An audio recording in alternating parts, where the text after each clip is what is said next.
জাদুঘর জনসাধারণের অতীত ইতিহাস সম্বন্ধে জ্ঞান অর্জন কিংবা এর থেকে শিক্ষা লাভ করার একটি প্রধান ক্ষেত্র হিসেবে ব্যবহার হয়ে আসছে। কিন্তু হাজার বছরের সংগ্রহ নিয়েও অন্তরালে রয়েছে সিলেটের ভাষা সৈনিক মতিনুদ্দিন আহমদ জাদুঘর। প্রচার প্রচারণার মাধ্যমে এর ব্যাপ্তি ছড়িয়ে দেওয়ার দাবি সাধারণ নাগরিকদের। ইতিহাস মূলত দুই ধরনের উপাদান দ্বারা সৃষ্টি: ঐতিহাসিক সাহিত্য, বিদেশি পর্যটকদের বিবরণ, প্রাচীন দলিলাদি, কোর্ট, সরকারি দলিলপত্র ও শিলালিপি। এগুলো লিখিত উপাদানসমূহের অন্তর্ভুক্ত।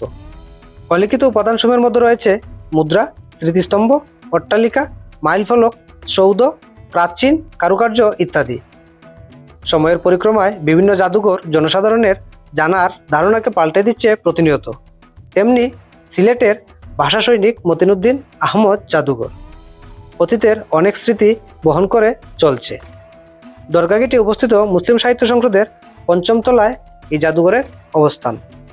লোকচক্ষুর আড়ালে থেকে যাওয়া এই জাদুঘরটি অতীত সময়কে বয়ে নিয়ে যাচ্ছে অবিরতভাবে। ১২ বছরের রিপ্লেসমেন্ট গ্যারান্টি নিয়ে তানভীর মেটালি প্রথম বাংলাদেশে। তানভীর মেটালের স্মার্ট পণ্য ব্যবহার করুন, স্মার্ট হন।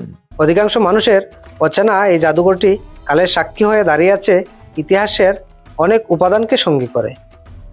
১৮৩৬ সালের দিকে সিলেটের জকিগঞ্জে মানুষ বেচাকেনা হতো। এটা কোনো ছায়াছবির দৃশ্য নয়, এটাই সত্য। বিক্রির দলিলগুলো আজও তার সত্যতা বয়ে বেড়াচ্ছে মতিনুদ্দিন আহমদ জাদুঘরে। অনেক মূল্যবান দলিল, স্মারক ও নিদর্শনে পরিপূর্ণ এই জাদুঘরটি।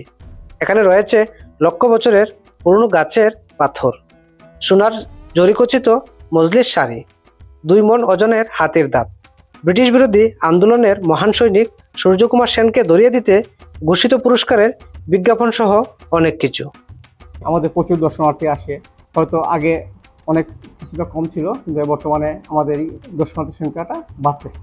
দর্শনার্থীর উদ্দেশ্যে আমি ওইটাই বলবো যে আপনারা আসেন এবং আমাদের সিলেটের ঐতিহ্য জাদুঘর, এটা এত বড় জাদুঘর আপনি সিলেটে আর কোথাও পাবেন না। এখানে আসলে আপনি অনেক জিনিস দেখতে পারবেন, অনেক জিনিস জানতে পারবেন এবং শিক্ষণীয় অনেক জিনিস আছে এখানে। যে আপনারা সিলেটে বেড়াইতে আসলে অবশ্যই আমাদের জাদুঘরে আসবেন। আমাদের জাদুঘর হচ্ছে দরগাগেট মাজারের পাশেই। যে কোনো কাউকে জিজ্ঞেস করলে আপনারা জাদুঘর সন্ধান পাবেন। দেশের অন্যান্য অঞ্চলের মতো পুণ্যভূমিতে সমৃদ্ধ এই জাদুঘরের কথা অধিকাংশ মানুষেরই অজানা। জাদুঘরটিতে রয়েছে ১৩ শতকের কালো পাথরের তৈরি তৈজসপত্র, শিলালিপি, তাম্রলিপি, ১৮৮৩ সালের হস্তচালিত ছাপার মেশিন, ফরাসি কাবিন, দ্বিতীয় বিশ্বযুদ্ধে ব্যবহৃত রকেট লঞ্চারের ক্যাপসুল সহ বিভিন্ন সরঞ্জাম, জুলিয়াস সিজারের সময়ের মুদ্রাসহ বহু মূল্যবান নিদর্শন। অজস্র মূল্যবান নিদর্শন থাকলেও জাদুঘরটি অনেকটাই লোকচক্ষুর আড়ালে রয়ে গেছে। প্রচারণার অভাবে এই জাদুঘর উপকরণ সম্বন্ধে উৎসুক মানুষ জ্ঞান অর্জন থেকে বঞ্চিত হচ্ছে। এমন অনেক গুরুত্বপূর্ণ সময়ের ইতিহাসে সাক্ষী হয়ে আছে এই জাদুঘরটি, যার সম্বন্ধে জানা আমাদের গুরুত্বপূর্ণ দায়িত্ব। ভাষা সৈনিক মতিনুদ্দিন আহমদের পুরনো স্মারক ও নিদর্শন সংগ্রহের প্রতি ঝোঁক ছিল। তার নামে প্রতিষ্ঠিত সিলেটের এই জাদুঘরে ঠাঁই পাওয়া নিদর্শনের ২০% সংগ্রহই তার। বাকি ৮০% সংগ্রহ তার নাতি ও বর্তমানে এই জাদুঘরের পরিচালক মুস্তফা শাহ জামান চৌধুরীর ব্যক্তিগত উদ্যোগে প্রতিষ্ঠিত এই জাদুঘর এখনও কোনো সরকারি আনুকূল্য পায়নি। অবশ্য সে চেষ্টাও এখন পর্যন্ত হয়নি। ২০০৪ সালে যাত্রা করা এই জাদুঘরটি রাষ্ট্রীয় পৃষ্ঠপোষকতা ও প্রচারণার ছোঁয়া পেলে হয়তো আরও সমৃদ্ধ হবে। এতে জনসাধারণের জানার আগ্রহ বাড়বে এবং মানুষ ইতিহাস ঐতিহ্য সম্বন্ধে জাদুঘরের প্রতি আরও মনোনিবেশ করবে।